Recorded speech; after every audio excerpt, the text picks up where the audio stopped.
A blessed good morning to the Mount of Praise family and friends. It's a privilege to be here to greet you. My topic for my devotion this morning is commitment, love, faith. The story of Abraham and Sarah can be found in Genesis chapter 12 through 22. In these verses, you'll see the kind of relationship Abraham had with God and the commitment, love, and faith he shared with him. Now God promised Abraham he'd make him a great nation, and he will bless him and make his name great, and the Lord fulfilled that promise. He gave Abraham and Sarah a son, so that his promise to Abraham could be fulfilled. Now Abraham loved his son, but then God asked Abraham to take his beloved son to the land of Moriah and offer him up for sacrifice on the mountain he'll show him. Yes, the Lord tempted Abraham, proving him. Can you imagine the anguish Abraham was going through? But being a man of God, committed to serving him, loving him, and being obedient to his word, Abraham did as God asked. When Abraham was preparing the altar, Isaac asked him where was the lamb for the offering, because the altar is being prepared and he was not seeing the sacrifice. Abraham told him God would provide himself a lamb for the burnt offering.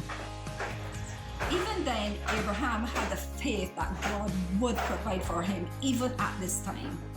He laid that on the altar, lifted that knife to slay his son. But the angel of the Lord appeared, telling him, "Do not harm the lamb. For now I know that you fear God and will not withhold from me anything." God had indeed provided a lamb in the tickets for Abraham to use for that sacrifice.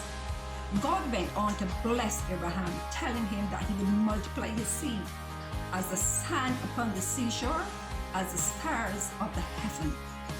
This was all because Abraham was fully committed to serving God. He had great faith that God had a greater plan for him, which included his son.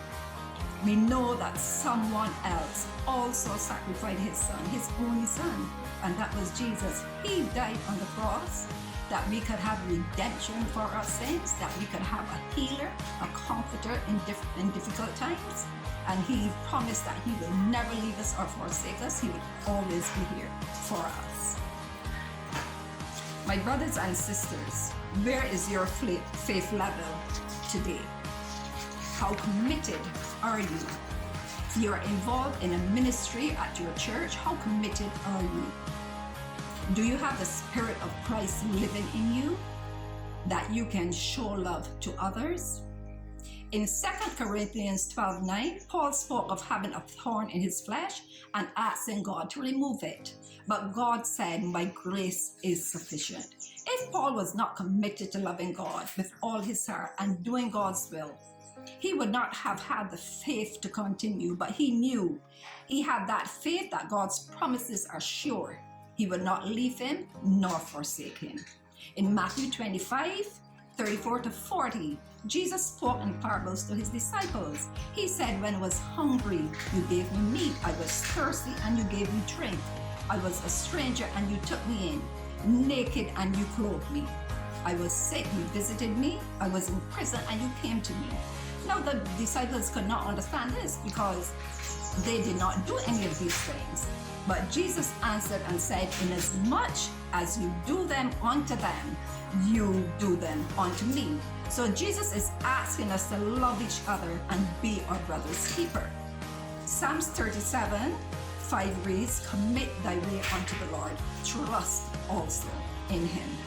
And in Matthew 21:21-22, "Verily I say unto you, if you have faith and doubt not, you should not only do this which is done to the fig tree."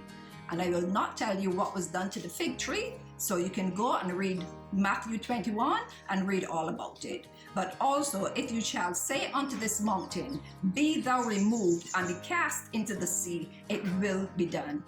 And all things whatsoever you seek shall ask in prayer, believing ye shall receive. Now that's the mustard seed faith. Do you have that faith that even when things seem to be falling apart, you've been praying for things and nothing seemed to be happening and you've been waiting so long? Do you have the faith to hold on? Friends, I encourage you to commit, love, and stand in faith. God bless you.